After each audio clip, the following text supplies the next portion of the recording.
காதலுக்காக படிப்பை எப்படி பார்க்குறீங்க சார் அப்படின்னா, வாழ்க்கையில எல்லாருக்கும் ஒரு லட்சியம் இருக்குங்க. அந்த லட்சியத்த அடையணும் அப்படிங்கிறதுக்காக தான் மனிதன் ஓடுவான். குறிக்கோள் இல்லாத மனிதன் மனிதனே இல்ல. அதான உண்ம. ஒரு சிலருடைய லட்சியம் என்னவா இருக்குன்னா, தான் போட்டித் தேர்வுல ஜெயிச்சு அரசு ஊழியராகணும் அப்படிங்கிறது இருக்கு. ஒரு சிலருடைய கோடிக்கணக்கான பேருடைய லட்சியம் கூட அப்படி இருக்கலாம். ஆனா ஒரு சிலருடைய லட்சியம் தான் அந்த அரசு வேலையின் மூலமாக இந்த சமுதாயத்தில நான் என்ன மாற்றத்த கொண்டு வரப் போறேன். அந்த வேலைய ஒரு கருவியா வச்சுக்கிட்டு இந்த வாழ்க்கையில நான் என்ன பண்ண போறேன் அப்படிங்கிறது ஒரு சிலர்ட்ட தான் லட்சியம் அப்படி இருக்கு. இன்னும் ஒரு சிலர் என்ன பண்றாங்கன்னா, தான் வேற ஏதோ ஒரு குறிக்கோள் அடையணும்னு நெனைக்கிறாங்க. அதுக்காக இந்த அரசு வேலைய ஒரு பகடையா பயன்படுத்தணும்னு நெனைக்கிறாங்க. அது ஒரு காதல்ல ஜெயிக்கிறதோ, இல்ல ஊர்ல சொசைட்டில ஒரு நல்ல மரியாதை கிடைக்கிறதோ, இல்ல பெண்கள் எல்லாம் சுதந்திரத்துக்காக படிக்கிறாங்க, அடையாளத்துக்காக படிக்கிறாங்க. தானும் வாழ்க்கையில மதிக்கப்படணும் அப்படிங்கிற அந்த மதிப்புக்காக எனக்கு ஒரு டிக்னிட்டி வேணும். எனக்கு ஒரு சுயமரியாதை வேணும். எனக்கும் ஒரு அடையாளம் வேணும். நாளைக்கு நானும் ஒரு மதிக்கத்தக்க ஒரு ஆளா இருக்கணும்ன்றதுக்காக பிரிப்பேர் பண்றவங்க நெறைய. அப்படி ஒவ்வொருத்தரும் ஒவ்வொரு இலக்குக்காக படிச்சுட்டு இருக்காங்க. ஒரு சிலர் தன் காதல்ல வெற்றி பெறணும் அப்படிங்கிறதுக்காக படிக்கிறாங்க. எதுவா இருந்தாலும் ஏதாவது ஒரு பிடிப்புன்னு ஒண்ணு இருந்துச்சுன்னா தான் வாழ்க்கை ஒரு சுவாரஸ்யமா இருக்கும்.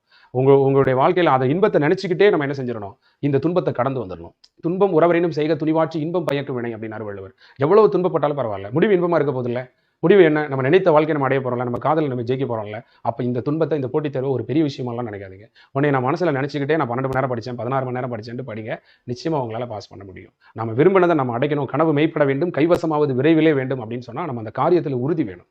அப்ப நிச்சயமா நம்மளால ஜெயிக்க முடியும். சரியா? கலங்காது கண்ட வினைக்கண் துலங்காது தூக்கம் கடிந்து செஞ்சோம்னா நிச்சயமா நம்ம சக்சஸ் பண்ண முடியும்.